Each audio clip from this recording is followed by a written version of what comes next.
Oh, you're good. You're good. I'm fine if they say hi. Wilbur. How are you, bud? Hi. You are the best.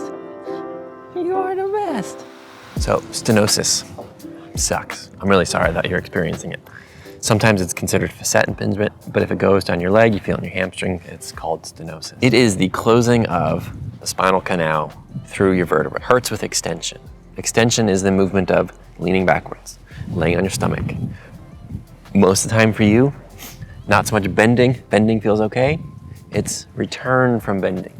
And snap! Because the manner with which you stand up puts your joints in excessive extension. So what we have to first understand is, okay, how does it pinch in my back? And then how do I feel it? Why do I feel it in my hamstrings? Why does it hurt when I start to stand up straight? Is it okay to sit slumped? All these things we're gonna cover today. I wanna look at the anatomy first. Then I'm gonna give you some basic things that you can do to help. And honestly, answer right now, sit slumped. Be in as much flexion as possible. Sit really slumped. Slumped is not bad. Slumped is great. If you've heard me before, my name is Kurt. I'm a physical therapist. And I just want you to feel better. I just want you to heal. And part of that is understanding that there's like no bad posture. The only bad posture is the one you're always in. So if you're always slumped, not great. You're always super, super, super up straight.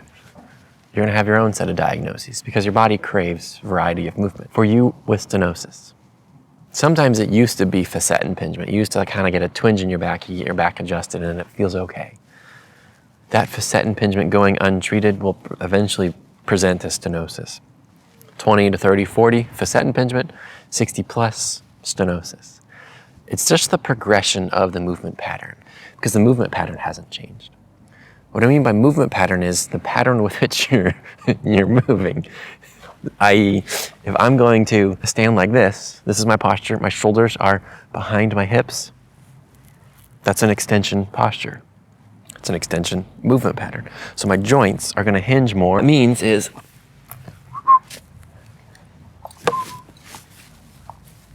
there it is. Thanks for babysitting.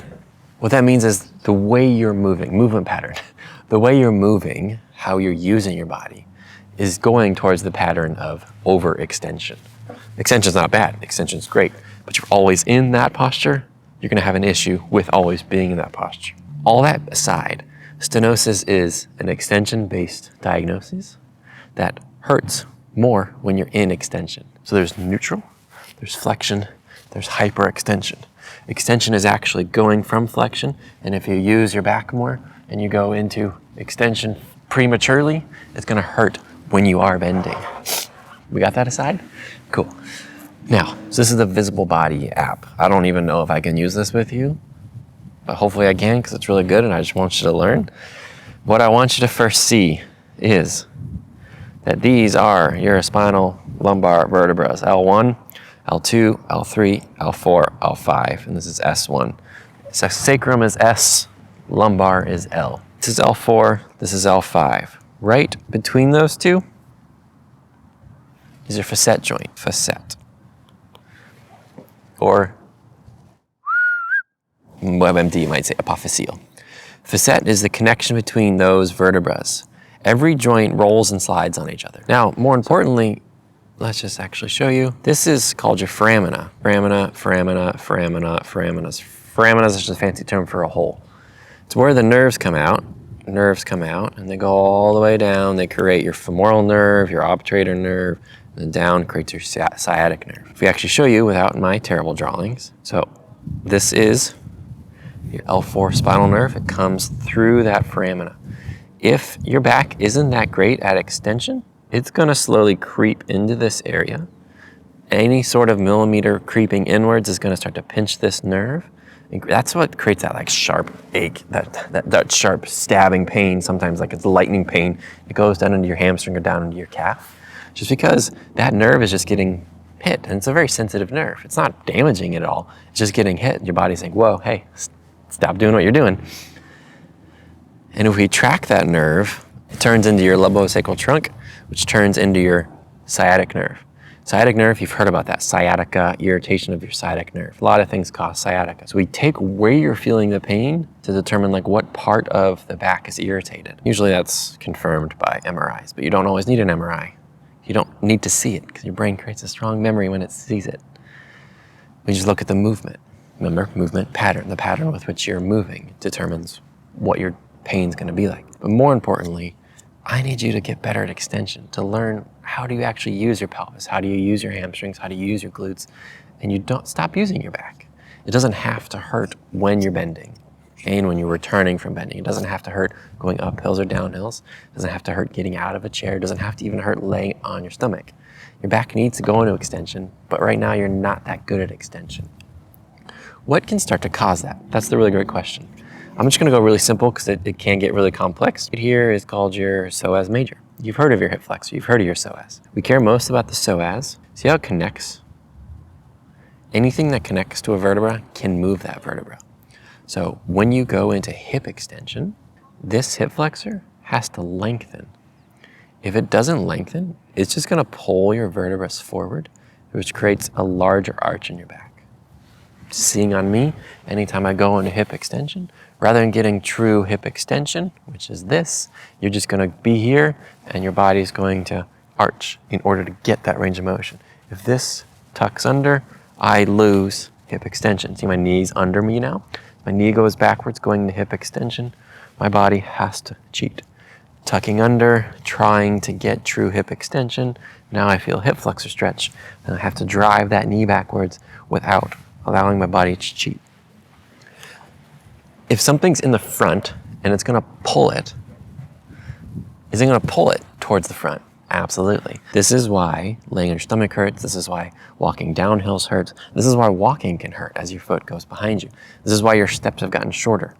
All these things in these hip flexors have caused your back to be in a early extension position. So when you stretch your hip flexors, I really need you to keep your butt tucked under, keep your abs tucked under. This patient that I'm recording this video for, this is his hip flexor stretch. It hurts in his back. Can you see how it's causing a compression in the back and his abs and his pelvis are opened? What I need is to reverse that pattern. Compress the ribs and compress the pelvis, open up the back, and then he feels the stretch in the hip flexor, the back feels better. Specifically for this patient, I needed, since he's an athletic guy, I needed you just to get comfortable with your body again, that going from flexion to extension is not bad. So what we got for him is reverse lunges, focusing on how do I go into flexion using my butt, how do I come out of flexion into neutral, which is extension.